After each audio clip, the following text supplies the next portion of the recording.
Alright guys, I'm back with part 2 of this video. So basically where I left off at is trainer. So once you'll get through training pretty quickly, as long as you don't hit some terrible weather, I don't know.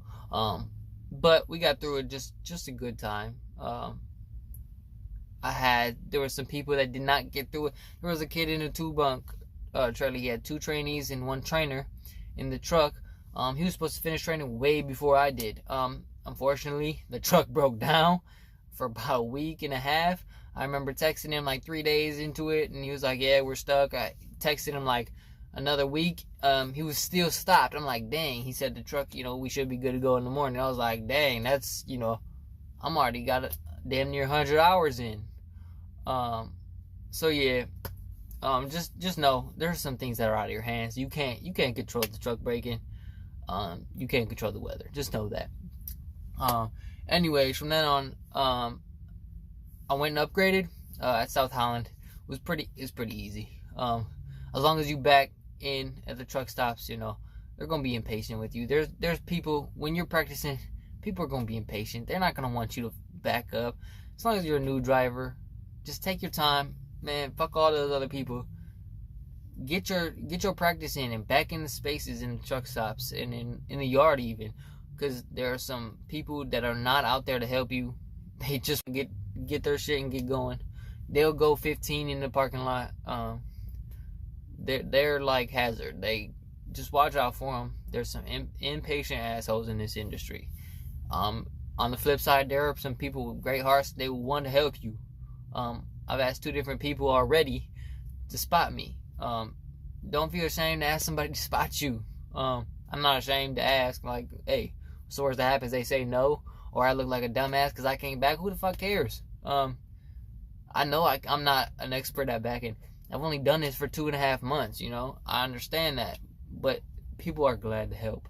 For the most part, or at least the 2 people I asked. So yeah, just know if you need help backing, or if you need a spotter, it's always good to have a spotter, especially if it's dark or if it's raining, you can't see very much. Ask somebody. I'm sure they'd be willing to help you. Again, so then I moved up. I upgraded. The upgrade is really simple. You watch a bunch of videos that you just watched on your phone during your CRU, basically, and then you go outside. You take the backing test and the road eval. At South Holland, the backing test is a alley dock, a 45-45 alley dock. Really easy. I mean, as long as you practice it, you know what I'm saying? If it's your first time doing it right then and there, you might be there another day. But I passed on first try. Then again, like when I was going through my maneuvers, I got 0 points when I passed my CDL on the maneuvers, like 0 encroachments. I was okay with. So just know that's what you're walking into. So get as much practice as you can during training, because you might have a 45-45 alley dock situation. And if you're doing it during training, as long as your trainer lets you, do it with, all the commotion, the truck's waiting on you, sitting there. You're going to be chill when it's just you and some barrels or some cones and nobody around you. You're going to be fine. Again, so after I upgraded, basically they allowed me to go on home time, which was great. I needed to get faded up. I needed to go grab all my products that I had needed to do, my face wash.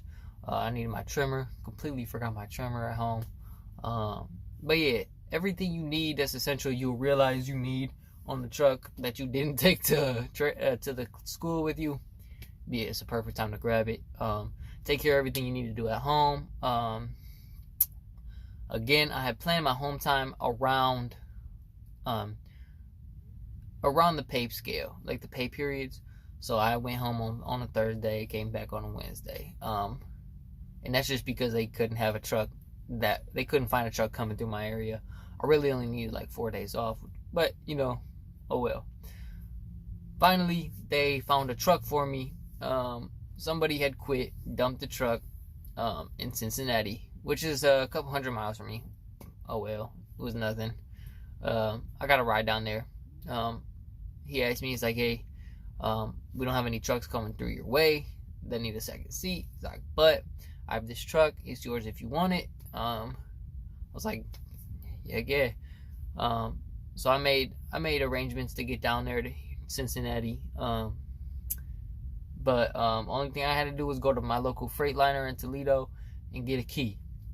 I just had to have the last 6 of the VIN. They give you that. Got the key. Came down, unlocked.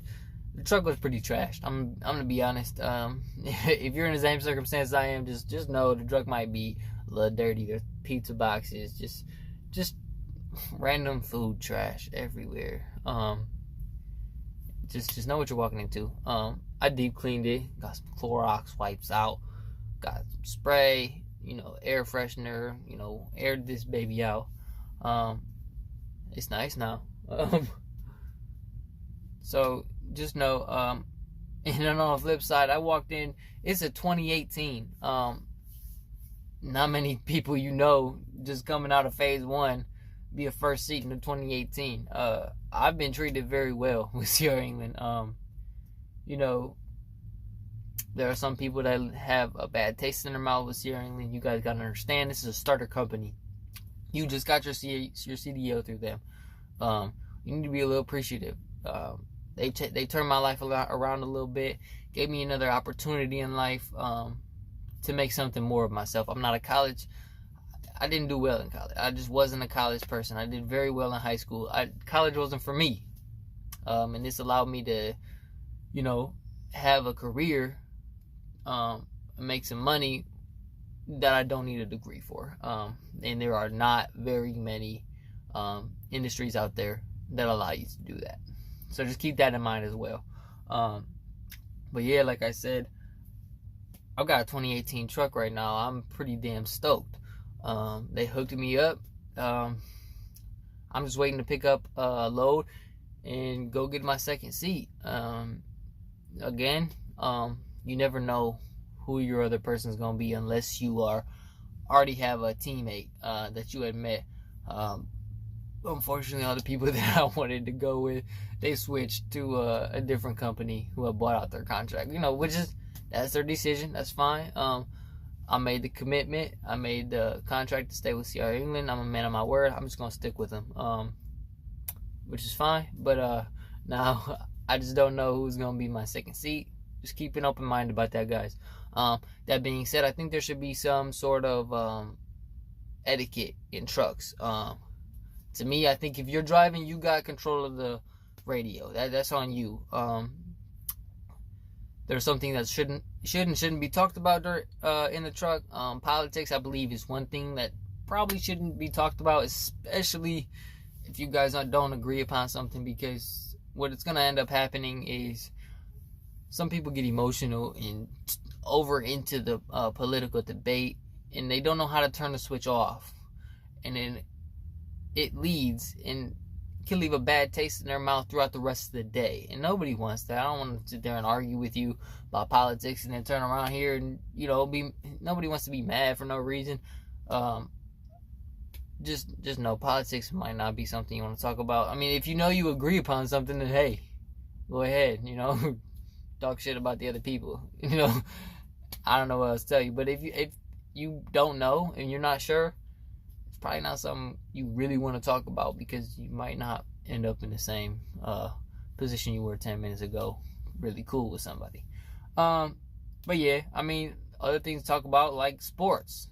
If you're really into sports, you could be too, or she. If you have kids, grandkids, spouses, like, there's so much to talk about that will not come into an argument play, that you guys can definitely share some common interests. But yeah, I definitely would say I have had a really good experience with C.R.England. I do understand this is a startup company. I'm not going to be making the biggest bands in the industry. I understand that. I just got my CDL 2.5 months ago. I understand I'm not, the best truck driver in the world. There are some people, like the guy who had this truck, I read the messages right before he quit. He said he could make more flipping burgers at McDonald's. I want to know what motherfucking McDonald's he's at, because I might have to apply there. But no, I'm just like, come on, man. I know you exaggerating, but it's not that bad. Like, unless you're the best thing since sliced bread, this is pretty good pay. I can still pay my rent, pay all my utilities, pay for all my food while I'm on the truck. I've got it all done. I don't know what else you need. I mean, I understand if you got like kids and stuff at home. I do not. So there are other circumstances that I do not play in, but I have a car payment. I have car insurance. It's pretty fucking high. I have rent. I have utilities. I have really good internet I gotta pay for that I'm not using at home. Like, I've got all that stuff. So for the most part, I understand what you guys are going through. So, yeah, that being said, I'll wrap this video up. It's getting a little longer than I thought it would. But, keep an open mind. They have treated me well. There's a lot of bad talk about C.R.England, but as long as you do your part, you'll benefit from it. I promise you. All right, keep it chill.